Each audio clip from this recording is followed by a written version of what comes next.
Bine v-am regăsit la o nouă ediție a ZFIT Generation. Astăzi îl am alături de mine pe Zoltan Fekete, cofondator și CEO al Swapp, un startup care a dezvoltat o platformă digitală pentru închirierea de mașini, prezentă acum în special în Orientul Mijlociu și care în acest moment derulează și o campanie de finanțare pe platforma de equity crowdfunding SeedBlink. I'll switch to English now, Zoltan. Hi and welcome to ZFIT Generation. Hello, thanks for having us. Thanks for inviting us. So my first question is, when did you start this project and why? Yeah, so we started in 2021, actually, in the darkest days of COVID. It might not seem like a best start for this kind of venture. Maybe if you allow me, I would say just a few sentences about the company, what we do, who we are, just to give some context. So we are a digital alternative to car rental and car leasing solutions, and we operate in the Middle East. And then we strive to bring an Airbnb or Netflix type of experience into a very old-fashioned, bureaucratic, and very analog domain where customer experience and ease of use were not at all in the center. So this is what we started working on in 2021. We ran pilots in Vienna and in Budapest. So the core focus was meant to be Central Europe. But then, as I was explaining, we had all sorts of lockdowns, left, right, and center. And it was an extremely challenging period. And we fought hard just to make sure that the company stays alive. Thanks to our angel investors and some of our advisors, we eventually shifted our focus to the Middle East, where we found that the conditions were more appropriate, and we were able to find product market fit much quicker. So very quickly, it became obvious for us that this is the region we should be focusing on. And now we are fully based out of the Middle East and just striving to be present in several countries of the Middle East. You have less competition there, or why? Why it's better there? We do have competition in the Middle East as well, but we just feel that the product market fit is stronger in terms of users, large number of potential users with whom this idea, this type of service resonates, are present here.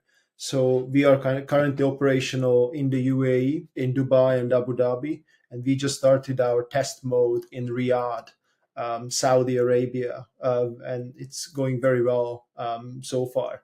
So we just see that there is more openness towards these services here.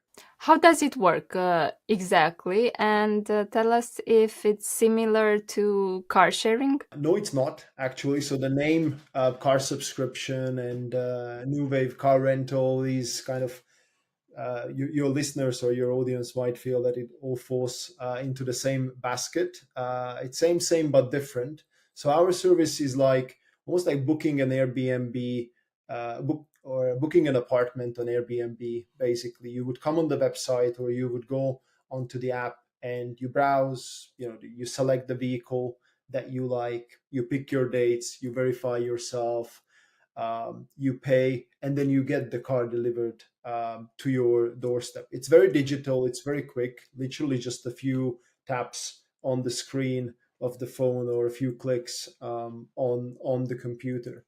And we offer two types of services at the moment. One is the short-term rental that you as a tourist would potentially use when you go to a foreign destination. You need a vehicle for 2, 3, 4 days. It's not an Uber type of experience. It's not when you need a vehicle for 27 minutes. You need it for a few days.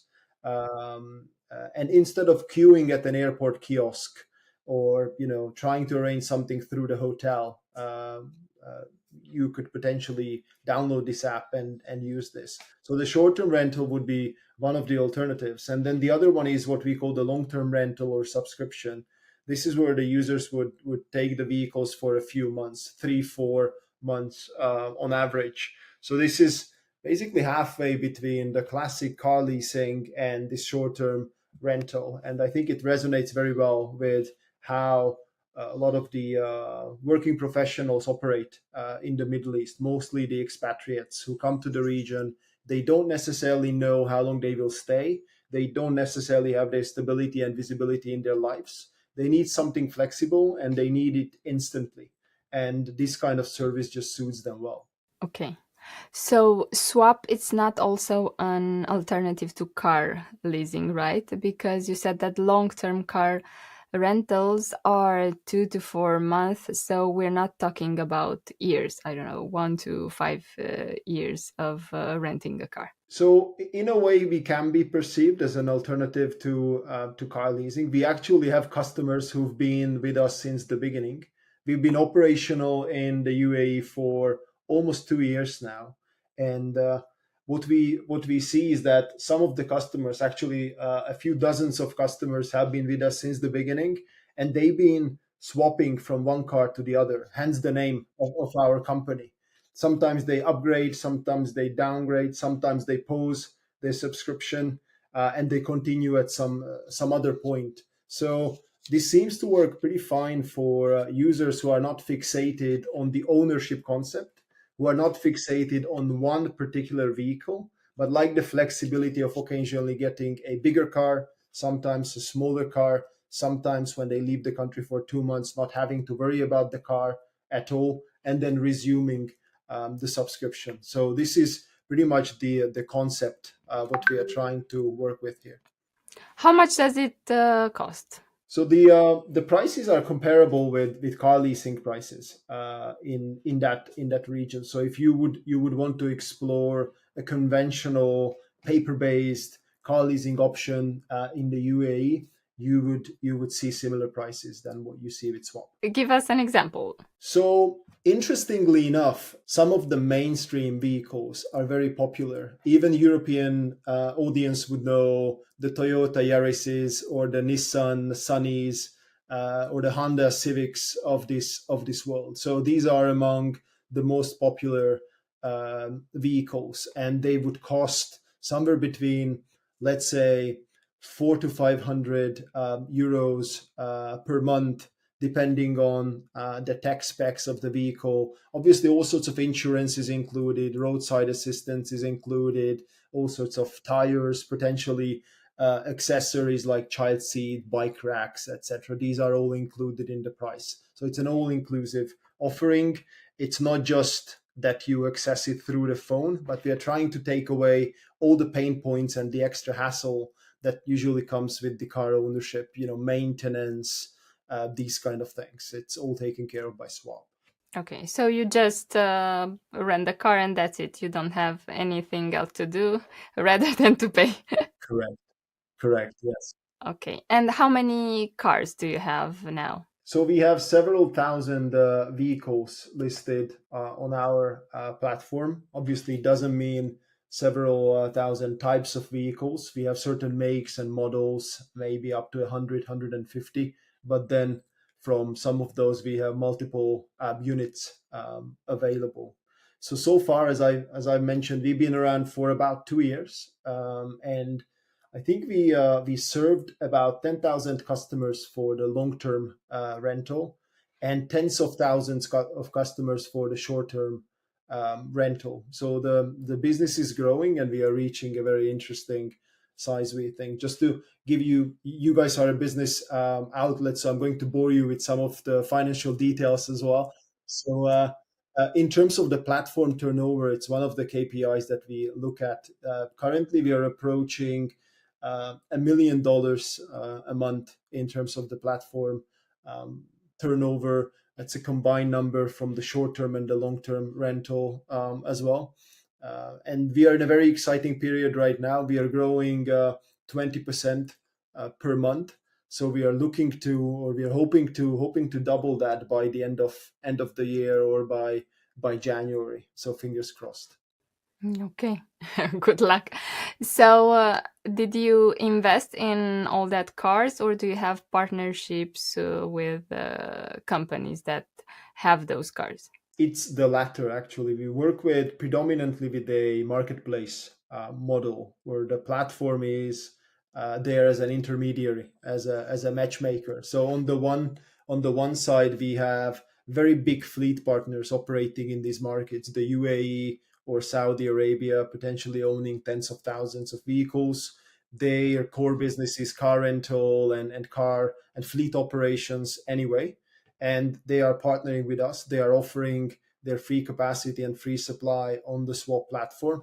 And on the other hand, we have the end consumers and sometimes B2B customers as well in need for vehicles. And we are trying to kind of play this matchmaking role in between.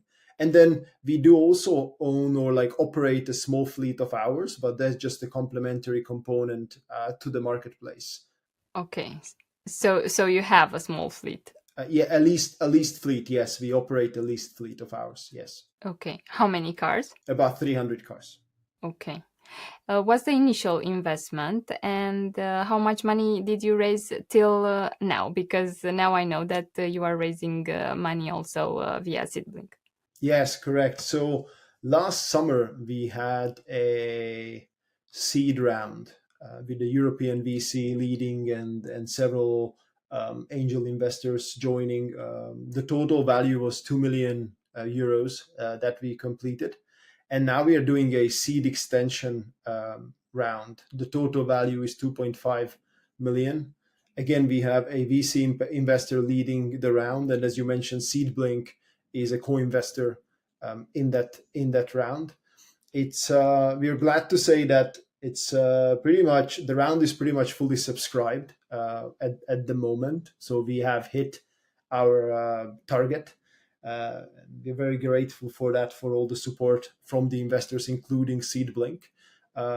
It's technically the round is technically still open. So if the audience goes to the SeedBlink platform, they will be able to see the swap opportunity and can even consider investing in that. And this round will hopefully help us to continue growing in the UAE, which is our core market, almost like a home turf, and then expand quickly in Saudi Arabia, which is the new venture or the new project that we are focusing on. And in the meantime, we are spending a lot of time and effort in improving the product and improving the user experience every step of the way. So what we do, this type of service, this type of business is full of friction. You need to master a very long list of small details in order for these to add up to a perfect customer experience every time when a user rents a vehicle. And there are so many little tweaks to play around with, so many details to pay attention to, that we really kind of focused on these ones and fixated to make them better and try to optimize all digital and analog components of this user journey.